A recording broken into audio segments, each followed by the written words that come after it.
was also the person that helped drive standards.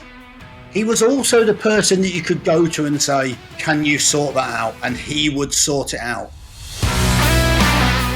How do they mentor the young players coming through? Because quite often for the younger players coming through, they're looking up at the leader, the captain, to be that role model for them, aren't they? We're 1-0 down, we're playing this way. How do we change? And allowing players to make some of those decisions. When you see a great captain, they stick out a mile from the rest of the group. Captains can have their own imprint on what they think leadership looks like, not just how the manager wants it to look. Sometimes that actually plays into your thinking, doesn't it? You want to pick a player who's going to be comfortable almost in knowing he's going to be picked every week and therefore can take on that role of being the leader on the pitch. A spokesman for the younger players. How do you do it? I think that's down to you as a manager or a head coach or a head of performance. Dave, we had that on a sign, didn't we? And we got told to take it down because tours around the training ground or around the kids on. So we had to bow to better judgment. But it's a very striking sign. Welcome, football fans, to Breaking Lines, the podcast that takes you behind the scenes of the beautiful game like never before.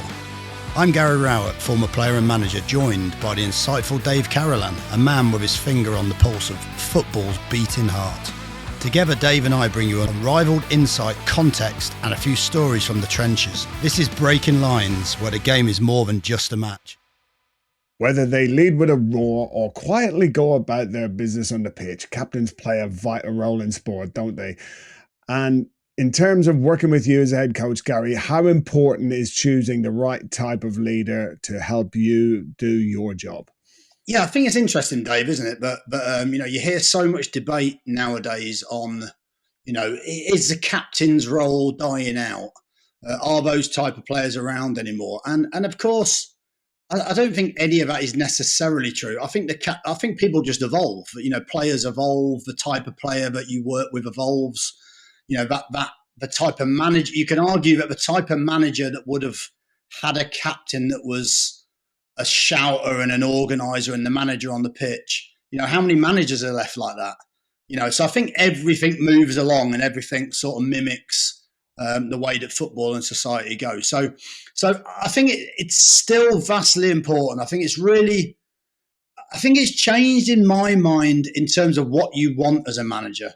Now, of course, you want somebody who's your eyes and ears on the pitch, of course. You don't just want one person, but mainly there's one person wearing the armband. So you want that one person to certainly extol the virtues and the values and the standards every day in training and on the pitch that you like your team to have, whatever that may be. And also, I think the biggest change for me is I found that having a captain on the pitch who knows tactically what you want and knows tactically how to action some of those changes within the games and organise that with the rest of the players is just as important as someone who is authoritative and someone who shouts and screams and commands respect from the players in that sense. That's my alarm. I'm not sure what that was for. That was how long I had to answer that question, Dave. I'm sorry. But you bring up a great point there, that the modern captain is expected to carry out many, many roles, aren't they? They have the ceremonial things that they have to do, like wear the armband, lead the team out the tunnel, do the coin toss and so on. But actually their influence on the pitch, yes, is not just as a motivator, but it is now as a tactical conduit between yourself and him and the team on the pitch. Yeah, it's so difficult, I think, in game. I mean, obviously you want your team to be coached in a way that they're flexible in game, that they know what changes to make. We've spoke about it previously where we've worked on 2 or 3 different formations and we've worked on lots of different scenarios. We did the sort of training sessions in the last few jobs around we're 1-0 down, we're playing this way. How do we change? And allowing players to make some of those decisions around, the structure that you want within the game. And sometimes you don't want 3 or 4 players making that decision. You want one player that you trust implicitly and knows how you work. And sometimes you have captains where you've had a relationship with them along the way. A lot of managers will sign previous captains because they know how they work and they trust them. I think you can walk into a club and find that person within days. Within days of chatting. We did that at, let's say, for example, Millwall, when we had Alex Pearce, and Pearcey was the natural leader in the dressing room. The players, if you'd have said to the players, if you'd have given the captain's armband to another player, the other players would have said, well, no, Pearcey's the captain. They wouldn't have been comfortable with it. Such was his sort of standing in the dressing room for different reasons. And if I go back to someone like that, not only was he that conduit, like you said, tactically on the pitch, he was also the person that helped drive standards. He was also the person that you could go to and say, Pearcey, do me a favour. Can you sort that out? And he would sort it out. Other roles that we'd probably come on to later where, captains can have their own imprint on what they think leadership looks like, not just how the manager wants it to look. At Millwall, they all had jobs. They all had a way of building and being a part of the culture. Interestingly enough, I asked Pearcey about that and he didn't actually know why he did it. It was just something it's interesting. Very organic.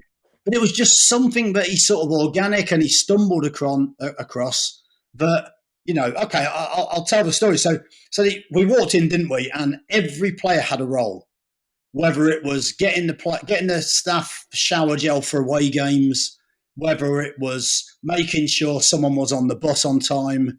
What other roles did he have? Because you would have known some of those jobs. What are some of those jobs? Don't go into some of the more detailed and specific roles, Dave, but yeah, but he had roles around functions, say. So somebody had to know about the next number of games, away games, where we were playing and where we were staying. Somebody else was responsible for knowing what the menu was on the day. Other players were involved in more kind of disciplinary items, so whether it was somebody who was in charge of the fine money and making sure it was collected, you had other people who were almost the enforcers of the fines going around actually debt collecting from their teammates. And then you had others who were kind of, cultural roles, so I think it was Ryan Leonard who was designated as, I think, Mr. Negative. So he was there to make sure the players didn't run away with themselves when times were good. He kept the kind of the spirit level, don't get too high. And then you had other players who were more responsible for, games and social side to make sure that spirits were kept high at the right time. So it was really interesting. It was almost like a military type of leadership, wasn't it? Where he found out that keeping people busy and giving them roles and jobs to do meant that everybody had to contribute to the group. You couldn't be a passenger in that dressing room, could you?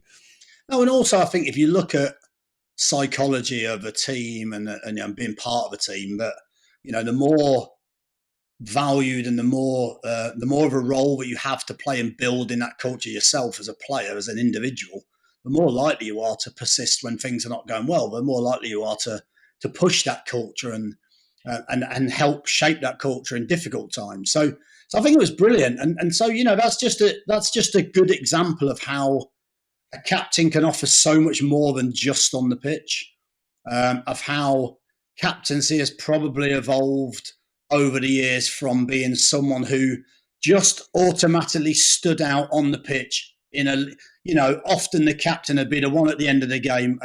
I'm going over the top here, but his head would be bandaged up. There'd be Terry Butcher style blood on him. He'd still be organising and cajoling the players, and there was that type of leadership, that never say die, put your body on the line, put everyone else before yourself type of leadership. But then there's other types of leadership, and I think certainly some of those other ways have evolved over the years into something equally as important. Yeah, certainly one of your archetypal leader like Terry Butcher was probably like a Steve Bruce or maybe a Roy Keane at Manchester United at that time. They almost had multiple leaders on the pitch and multiple captains. So you may have had one person who, yes, had the armband, but that didn't mean that other players didn't extol those kind of leadership virtues and almost became unit leaders, whether it was in defense or in attack or in midfield. But obviously you had to have one person who wore the armband, but it doesn't mean that other players in the team don't extol those kind of captain virtues, do they? No, and also I think, sometimes you obviously, you tend to have, and everyone does it, I think, you tend to have a leadership group. Some people would have it where they'd have 5 or 6 of the senior players. We've done it before where you actually want representation from different parts of the group. You certainly want a young player in there to give an opinion of how the young players feel at certain parts of the season. Yeah.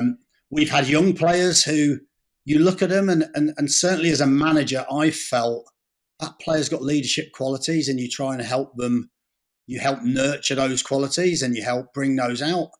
You've seen other people. I've seen the captain picked in so many different ways. I've seen it picked on a player that you want to, not me personally, but a player you want to keep at the club.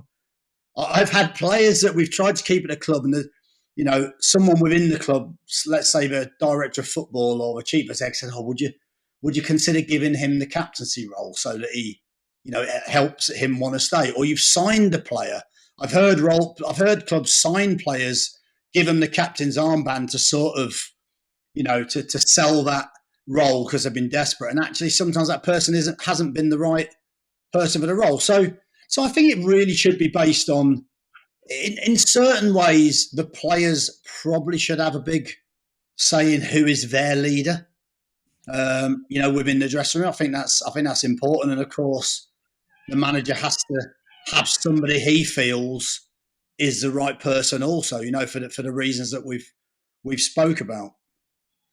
Yeah, and as you say there, sometimes those leaders, as they get picked, or you walk in and they've already been picked, and sometimes they are the right leader for you, aren't they? They are the right captain that you would maybe naturally go to. But sometimes, and this is obviously a major decision for a new manager coming in, is actually finding the captain that they want, somebody who maybe matches with their style of leadership and management, who can then reflect how the manager wants to work inside that dressing room, because it's not always on the pitch, is it? Like the work that goes on a lot of the time around ensuring that the dressing room is run correctly, that training and all the kind of organization around how the team functions does come down to what happens in that dressing room. And the captain obviously should lead that.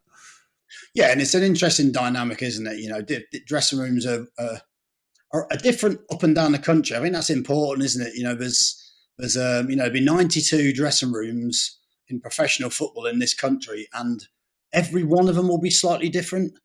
Every one of them will have a slightly different makeup. Every one of them will have different nationalities, different cultures, different views, different ambitions amongst the players. And I think the important bit as a manager, you try to create that culture of togetherness, that culture of, you're all fighting for the same goal and you're all pushing in the same direction to achieve what you're trying to achieve. And galvanizing that and isn't just as easy as we know of picking a captain and, hoping the captain can action that within the dressing room. You have to, every single day, you have to try and nurture that and work to help develop it. I've had captains before. I've had captains that I've signed, but we've already had a captain at the club. And it's been really, really difficult because that other person's coming in. He's a natural leader. I remember when I was at Burton, I signed John Massinio. I had Ian Sharps at the time, who was actually quite a quiet leader in some ways. But he was a very effective leader of the team. And John Massinio came in and straight away, you could just tell he was a perfect captain. And thankfully those two players were intelligent enough to go about not undermining each other, to go about, adding value in their own different ways. But I've seen it before where players come in and sometimes actually there's that little power struggle and that power challenge between a player coming in who wants a captaincy role, within the dressing room, and someone who's hanging on to that role, who's maybe a little bit older on the way out. So it is such a fragile dynamic. I think sometimes, you have to make those decisions for the betterment of the group. Sometimes you make those decisions and it actually hinders the group. I think sometimes when you've held on to those decisions and tried to wait and not undermine the captain at the time, sometimes other players have almost come to you and said, look, Gaffer, we know that so-and-so's the captain, really. Why don't you just give it to him? It's fine. You know, and it's a really difficult balance, isn't it? It's really difficult nuance. I mean, you must have had that, Dave, off the pitch at times in the gym and different players sort of jostling for position. You know, like you've probably got these sort of two alpha male type of characters who, you know, you're looking at it going, oh, this could be a little bit awkward. How do I manage this? Yeah, it is fascinating, isn't it? When you start to look at the dressing room, start to almost line up in factions behind their guy, you know, and it can be a difficult situation when you know that there are potentially two suitors for the role, or even three. I remember at Norwich, we had essentially three captains at the same time. There was the one who was, as you know, it's another role, which is the club captain. And then there was like the team captain, and that might have changed. And then we had one player who was almost outstanding by example, you know, probably the best player at the time in his position, you know, probably recognized across the league in his position as being outstanding. But he wasn't potentially the natural choice. Everybody on the outside would have said, that's the captain. But within the organization, you value those players that you know are going to be, you know, highly graded player every game. They're going to get an 8 or a 9 out of 10 potentially every game. And you know, that's a player who's going to be on the team sheet every week. And sometimes that actually plays into your thinking, doesn't it? You know, you want to pick a player who's going to be comfortable almost in knowing he's going to be picked every week and therefore can take on that role of being the leader on the pitch, as opposed to sometimes what we see at the other end, which is the aging player who's now fighting for his place, but still holding on to the armband. And is it the fact that they've got the armband that's almost keeping them still on the pitch when potentially better or younger players who could take their position are being held off just because the armband is really keeping that player still in that role? Yeah, I think you've made a couple of great points there. But you know, if you look at the captain or the leader that leads by example, it's a very different role, isn't it? That's someone who trains brilliantly every day, regardless of the situation. Someone that you lose a game, and on the Monday morning, he's the first one in, he's the first one working, he does everything right. You know, and actually, you know, that example can be so powerful for a club. Within the academy, with young players coming into the first team, with players that are probably, you know, haven't got that mindset. Sometimes that person can drag 4 or 5 other players with them, you know, within those little cliques that we see in clubs, within those little groups. So I think that's an absolutely vital part of leadership. Even if you haven't got the captain's armband, like you've said before, you know, you can still be a leader and still play a role, and there's different ways to do it.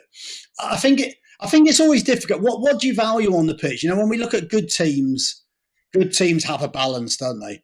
Good teams have, you know, fabulous technical players, great athleticism, you know, a balance of different skills and different technicalities within the team. You know, most good teams have, you know, brilliant wingers 1v1, but they also have, you know, that single pivot quarterback type of player that dictates the game, that hasn't got those qualities but has different qualities and knits it all together. I think a captain and characters are exactly the same. When you pick a team, you don't.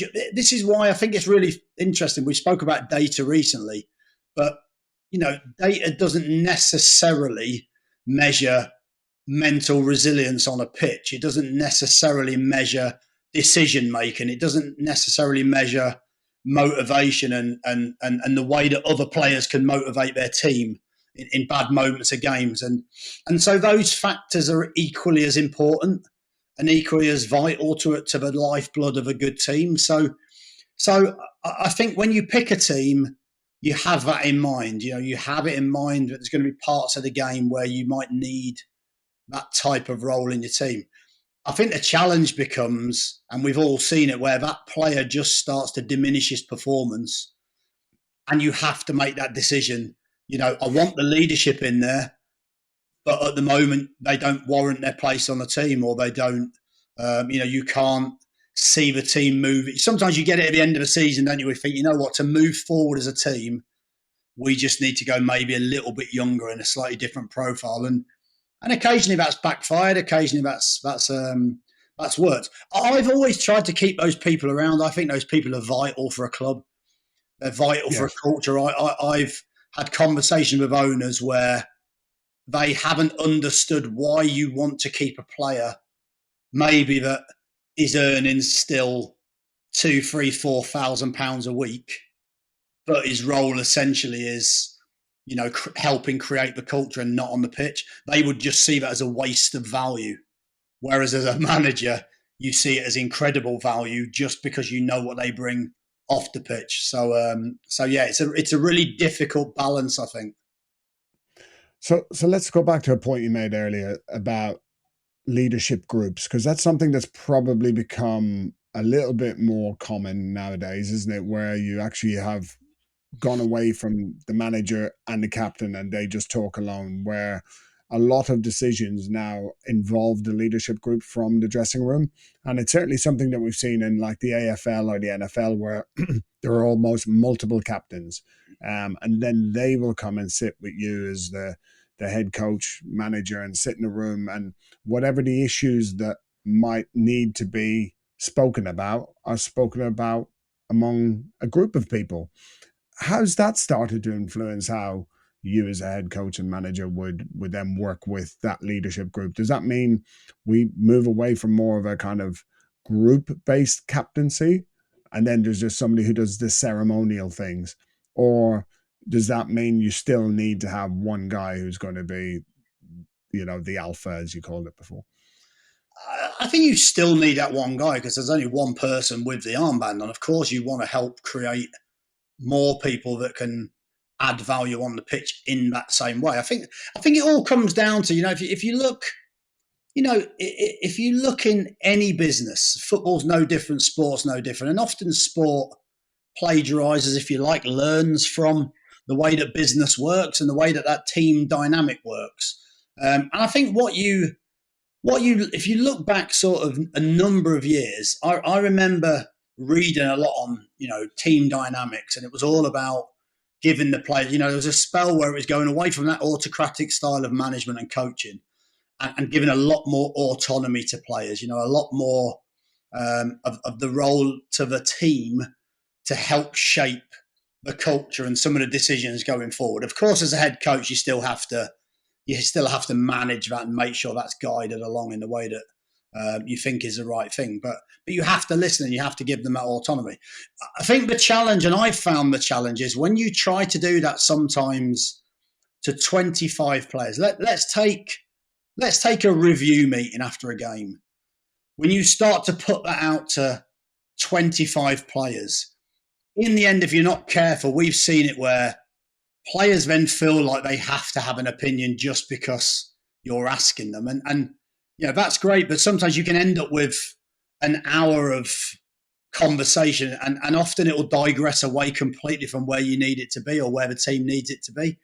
So I think it's a lot easier sometimes to just streamline that down into maybe heads of units or, leaders or one person from each demographic within the team, because then, of course, you're talking to 5 or 6 people and, they get more of a say on a regular basis and you get to build a relationship with those players. I think that's probably how most of that's come about. That's not to say you don't still have big group settings, but I think sometimes it's hard to be focused in those meetings as opposed to maybe 5 or 6. So I think it's definitely, I think when you look at American sports, there's definitely a lot of things that are different. I mean, we tried to do it in a coaching sense, didn't we? In one of the clubs where we had unit coaches, and we tried to bring in unit coaches to see if we can sort of almost mirror the way that's going. I think that's the same with players.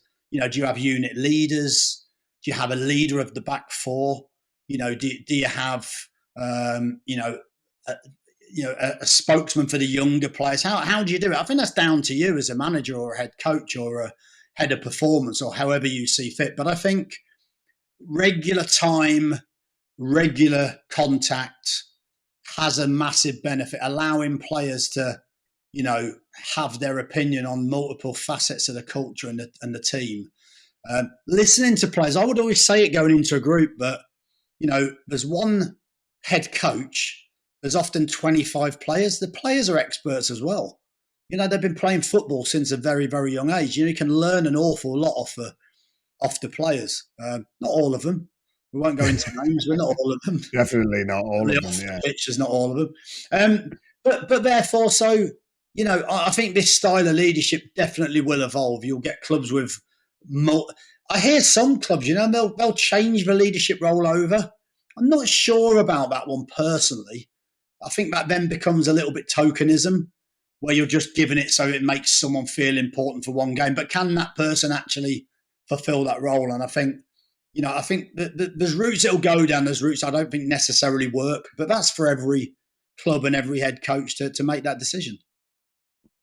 Yeah, and sometimes that is a case of, if the person who wears the armband on a Saturday is, being given the opportunity, especially if you're trying to, if you've got multiple leaders in the room and you're trying to figure out which one might actually perform that the best, that maybe that cycling of that armband is important for the head coach to figure out, well, which is the guy who's going to be able to take this forward and actually lead the team on the pitch.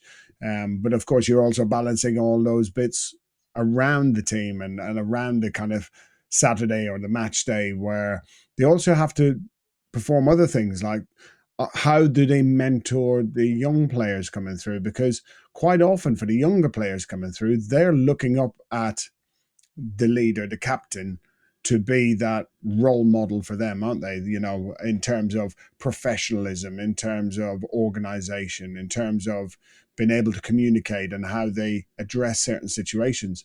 So, that's certainly one of the aspects that we've talked about in the past, haven't we? You also need to trust that leader.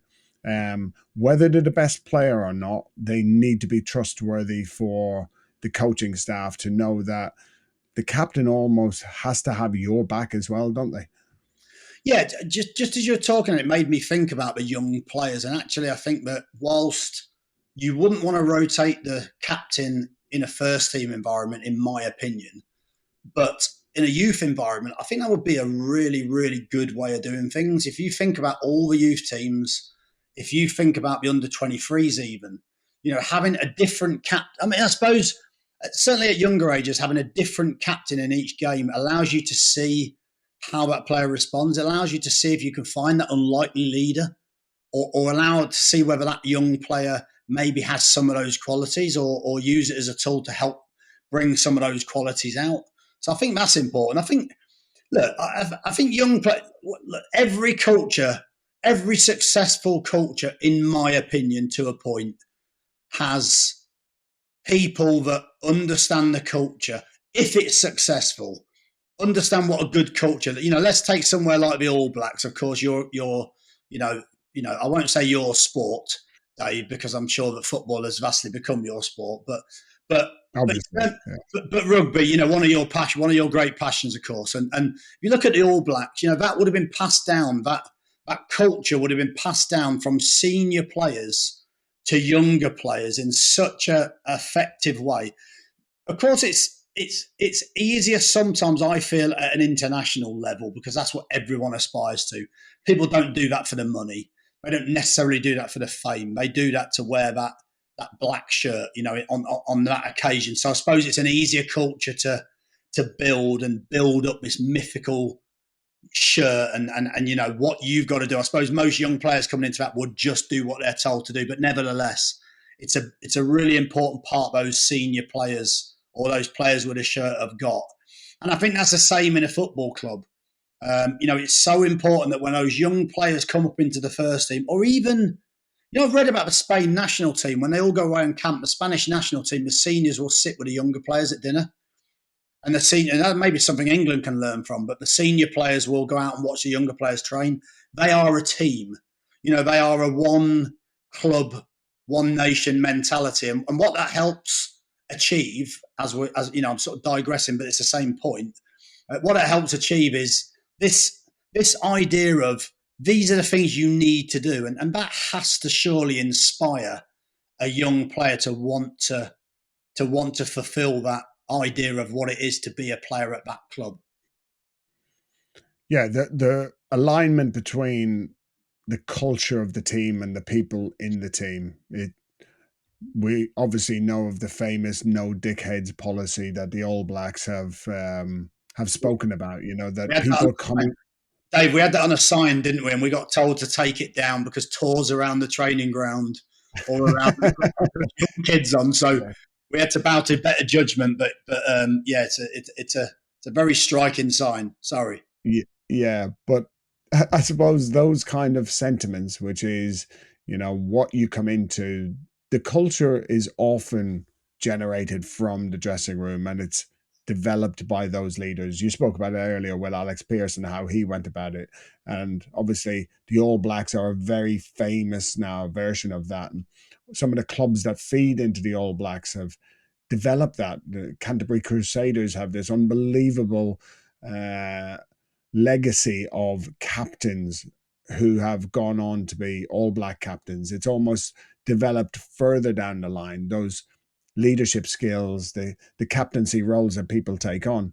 And therefore, when you become an All Black captain, or in the past you were a Manchester United or a Liverpool captain, or whatever the great captains in sport that we've seen, somewhere they've been influenced. Somebody's nurtured those skills. Now, whether it's innate in people or it's been developed in the environments, the one thing we can be damn sure of is when you see a great captain, they stick out a mile from the rest of the group, don't they?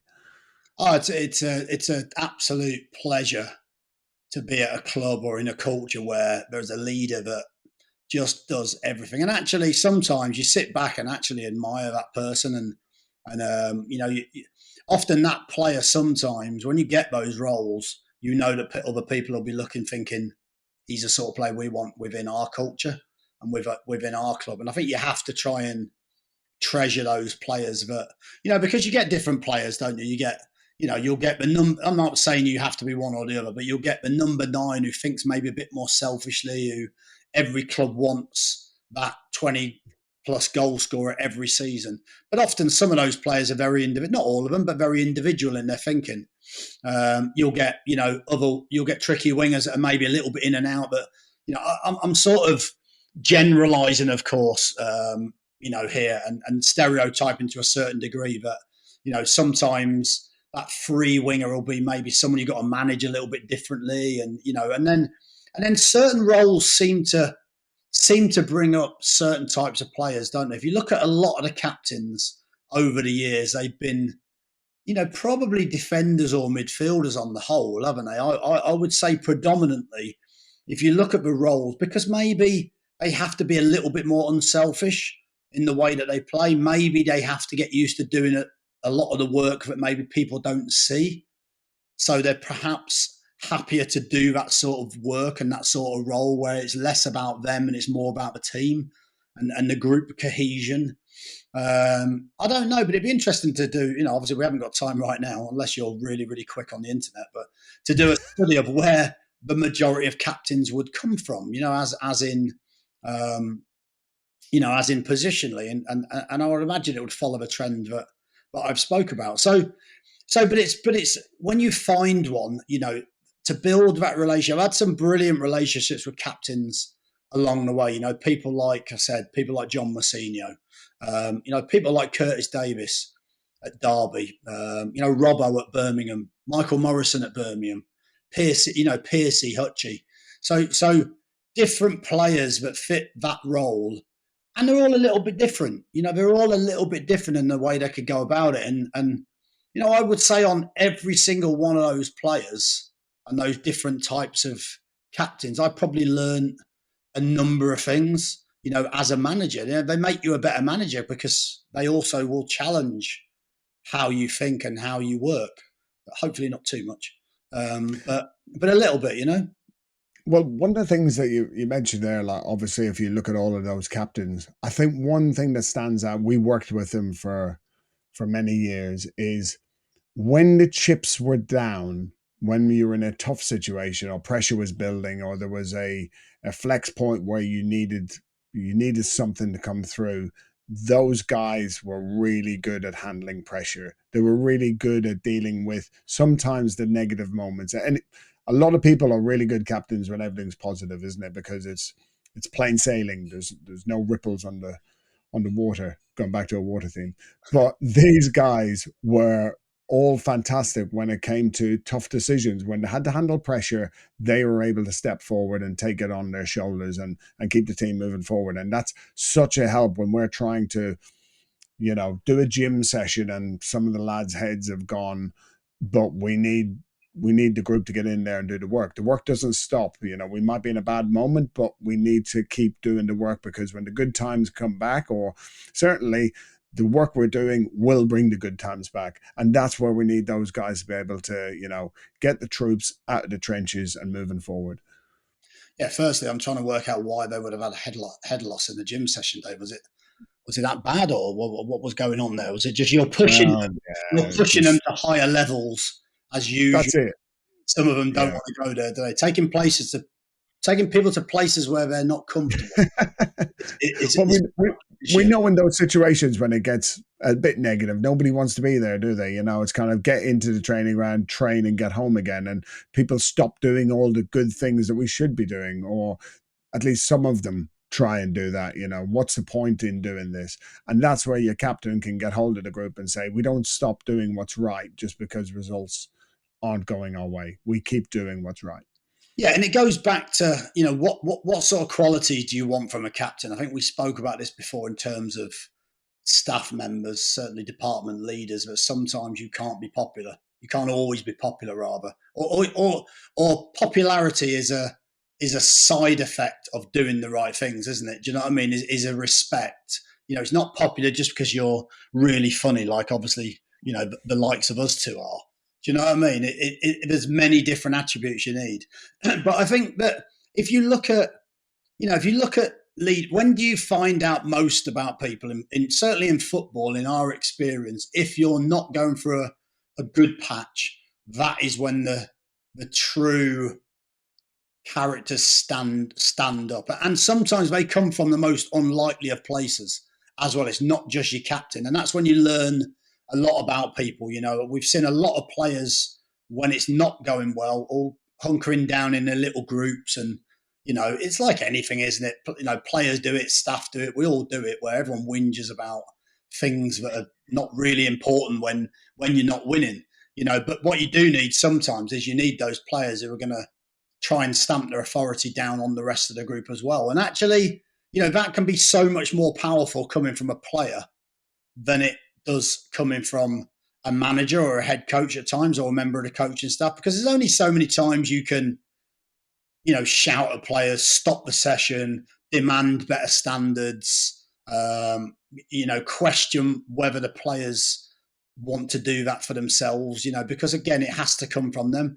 Often if a player can do that, if you can get 2 or 3 players in the group that can push that saves you having to do it. And also there's also times where, a captain's come to me and said, Gaffer, listen, everything's high pressured at the moment. They might not say it in this way, but what they're really probably saying is you're getting too stressed out. You're being too harsh on the players. You're being too demanding. Maybe what we need is something to lighten the load. Maybe we need a down day, or maybe we need to take the players and their families out for some food and just try and get back to that culture of togetherness in a different way, relax people in a different way. And actually, occasionally a captain will come up with one of those ideas where you go, actually, he's probably right. Sometimes you're too far in the thick of it to see to see that sort of chink of light, and often a player will come up with a solution to a problem, and that's exactly what you want them to do. I think that's how any culture should be. If you're a player, you should be part of that process. You should be a big part of the process. You should be able to help shape that process if you think you've got something valuable to add. That's what good cultures do. And if you're a manager, you have to listen to that. You can't just think that you know everything. You have to listen to your leaders in the team. You have to listen to the players, and I think that leadership role, that captaincy role, is absolutely a vital part of that. Just finally, it's often the transition has been in the past that captains then go on to be managers. You know, we look back over the history of great managers in football and even in other sports, and they were captains, leaders. But maybe we're now seeing with, on a slight pivot, the rise of a different type of head coach nowadays who may not necessarily have played the game and may not necessarily have been in one of those roles. Maybe the more analytical player who was quietly, tactically understanding the game more, but they weren't necessarily a tub thumper at the front, you know, rah, rah, rah, and leading the team out the tunnel. Do you think there's still going to be that opportunity for those guys who were those leaders of men or leaders of people to still be able to go into those roles where it's maybe less technical and it's more cultural and more about group dynamics and that type of leadership? Or is the game going to pivot now where those natural transitions for captains to become head coaches is going to be more challenging? No, I think there's always room for different characters and different ways of doing things. I don't think there's ever one way of doing it. I think we're so fixated in football, aren't we, sometimes, where one person comes along and plays a certain way that then to be successful, everybody has to do that. And actually, sometimes you don't get room for that authenticity or that variety in the way the game's shaped and played. I think that, you know, captains come in different forms, which we spoke about at the start of the podcast. And I think managers and head coaches come in different forms. If you look at the moment of, you know, let's say last season, the three top managers or three of the top managers around, Pep Guardiola, Jurgen Klopp, Carlo Ancelotti. If you look at those three, they all manage of course, I haven't worked under them, unfortunately, but, you know, from what I can read and what I can understand, they all work in very different ways. You know, they're all analytical. They all understand the game, but perhaps Ancelotti doesn't coach as much. But the way he manages and makes the players feel, you know, is enough to win them the Champions League in seasons gone by. Do you know what I mean? So that level is still the highest level you can get. And I know they've got great players. You know, Klopp, I think, is a blend between Guardiola and Ancelotti in some ways where, you know, his human qualities seem to stand out. But of course, he still has an analytical eye, you know, on the training ground. And look, Guardiola will have all of those things, but, you know, he's lauded as the best coach around tactically, you know. So yes. I think you'll always get different types of players become different types of head coaches. There's no doubt now that a head coach role has been shaped slightly differently. We spoke about that with sporting directors, with the way that clubs are building their own cultures within clubs for the long term. And I think there's going to be an effect on that. You don't need someone who's a specific type of leader anymore. You need someone who's got a multitude of qualities and characteristics in order to achieve the role. So yeah, I think that's the beauty of football, isn't it? The beauty of football for me is there's so much difference and there's so many different ways of doing things. And actually that makes for great games and that makes for great characters and that makes for great performances and great achievements, which is why we love the game so much. Yeah, well, we could go on about captains for so long. It would be fascinating to give you a list of list of captains and say which ones you probably would have liked to play under or maybe liked to have managed. So, you know, I'm kind of thinking along the, you know, Patrick Vieira versus a Roy Keane or, you know, a Steve Bruce versus, I don't know, like a Messi who's just quietly goes about his game and is super influential, but a Roy Keane who's going to grab the shirt of somebody else. But maybe we'll leave that for another day, for another feature. Whistleblowers. It could be Dave from Norwich has a question. You have to figure, and the answer, Dave, to that one before you even ask it, you know, anonymously, is Messi. I'm going to go for Messi or Ronaldo. I've always liked those qualities within those players. Of course I have. So yeah, happy to accommodate them in any team that I have soon. Fascinating. Yeah, captain and all-round great guys as well. There you are. Okay, until the next time. Thanks, guys. Cheers, Dave.